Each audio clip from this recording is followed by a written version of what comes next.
नमस्कार, स्वागत है आप सभी को। आज की विषय है बरसाना की सत्य कथा। रमा नाम की एक स्त्री किसी गांव में रहती थी। 5-6 बरस उसकी शादी को हो गए थे। कोई संतान नहीं थी। एक बार श्री राधा अष्टमी का उत्सव आया। गांव की औरतें बरसाना जा रही थी। औरतें ने कहा, तुम भी बरसाना चलो। राधा रानी बड़ी दयालु है, तुम्हारी गोद जरूर भरेगी। वह कभी 7-8 दिन अपने घर से बाहर नहीं रही थी। उसके पति और सास ने भी उसे जाने की आज्ञा दे दी। बस उसने मन में ठान लिया कि राधा रानी मेरी गोद जरूर भरेगी। जिस दिन उसे जाना था उसी दिन पैर में चोट लग गई। चला भी नहीं जा रहा था। फिर भी वह स्त्रियों के संग यात्रा पर चली। सारे रास्ते ट्रेन में राधा कृष्ण का जाप कीर्तन करते हुए गई और बरसाना पहुंचकर नहा धोआकर राधा जी के मंदिर में जाने के लिए तैयार हुई। राधा जी के महल में जब जाते हैं तो ऊपर बहुत से सीढ़ियाँ चढ़ने पड़ती है। जैसे सीढ़ियाँ चढ़ने लगे वो स्त्रियों को बोली, तुम लोग आगे आगे चलो, मैं धीरे धीरे सीढ़ियों से आ रही हूँ। पैर में चोट लगने की वजह से चला भी नहीं जा रहा था। 2-4 सीढ़ियाँ चढ़ने के बाद उसका पैर मुड़ गया और वह नीचे गिरने लगी। तभी एक 7-8 साल की कन्या ने उसका हाथ पकड़ लिया। रामा बोली, बेटी, आज अगर तुम ना होती तो मैं नीचे गिर गई होती। वह कन्या बोली, मैया, ऐसे कैसे गिर जाने देती मैं तुम्हें। रामा ने पूछा, बेटी, तुम्हारा क्या नाम है। वह बोली, लाडो नाम है। मैं यहीं पास में रहती हूँ। वे दोनों सीढ़ियों पर बैठ गए। लाडो कहने लगी, मैया, मेरे लिए क्या लाई हो। ना कोई जान पहचान और ना लाडो ऐसी बात कर रही है। रामा ने सोचा। फिर रामा ने कहा, लाडो, मैं कल तुम्हारे लिए लेकर आऊंगी। तुम्हें क्या पसंद है। लाडो बोलती है, मुझे नथनी, गले का हार, कान के कुंडल, चूड़ियाँ, मेहंदी, घंघरा, चोली, यह सब चीज़ें पसंद है। कुछ भी ले आना। इतना कहकर वह बालक बालिका भाग गई। जैसे तैसे रामा भी मंदिर में दर्शन करके लौट आई। आकर सोचने लगी उस बालिका के बारे में और बाजार से उसने गले का हार और चूड़ियाँ उसके लिए लाई। अगले दिन वहीं जहाँ मिले थे वह लाडो उसका इंतजार करते मिली।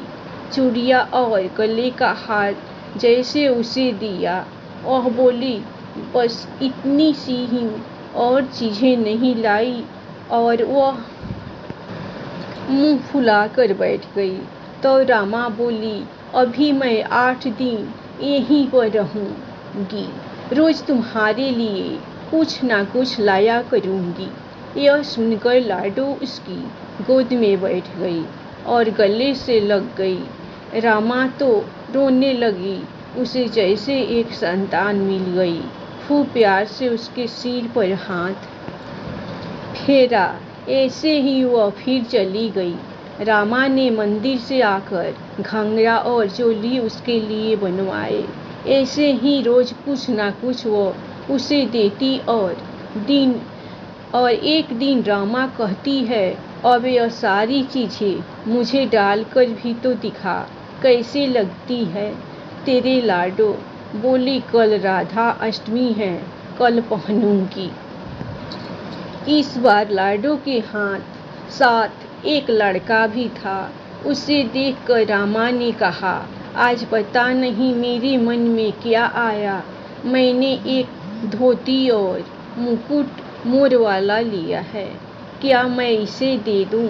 लाडो बोली, यह कन्वा है, मेरे साथ ही रहता है, हाँ तुम इसे दे दो। ऐसा कहकर वे दोनों सामान लेकर चले गए। अगले दिन राधा अष्टमी थी। जब रामा सीढ़ियों पर आई, वहाँ उसे आज कोई ना मिला। बहुत इंतजार के बाद जब वह मंदिर पहुंची तो वहाँ बहुत भीड़ थी।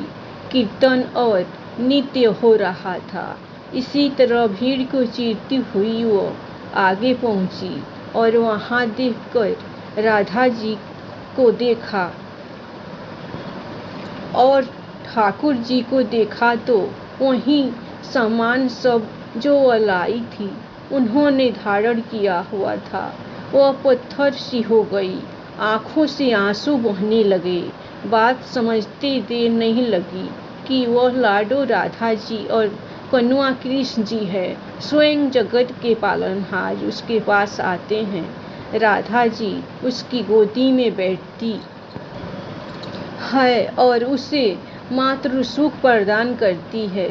वह तो जैसे बावरी हो गई, दिन रात लाडो लाडो करती रहती, पुकारती रहती। वह स्त्रियों से बोली, तुम लोग घर जाओ, मैं नहीं जाऊंगी। उसकी सास और पति भी उसे लेने आए, पर वह साथ नहीं गई। अब तो प्रतिदिन वह सीढ़ियों पर बैठे बैठे आंसुओं से सीढ़ियाँ धोती, पलकों से बुहार थी। ऐसा करते करते उसे 30 बरस हो गए। एक दिन एक बालिका उसका हाथ पकड़कर ऊपर अट्टालिका में ले गई। वहाँ जाकर बोलती है, लो आ गई तेरी लाडो। ऐसा कहकर बाहें फैलाकर रामा को बुलाने लगी और अपने गले लगा लिया।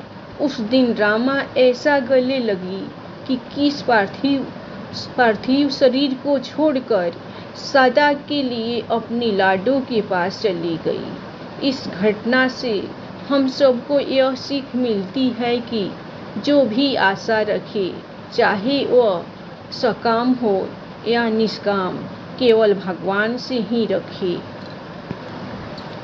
एक न एक दिन अवश्य मिलते हैं।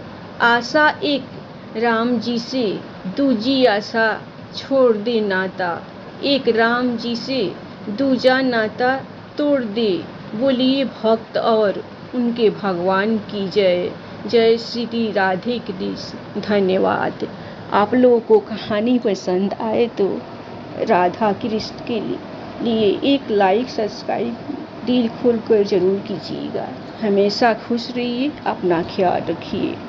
हरे कृष्ण हरे हरे।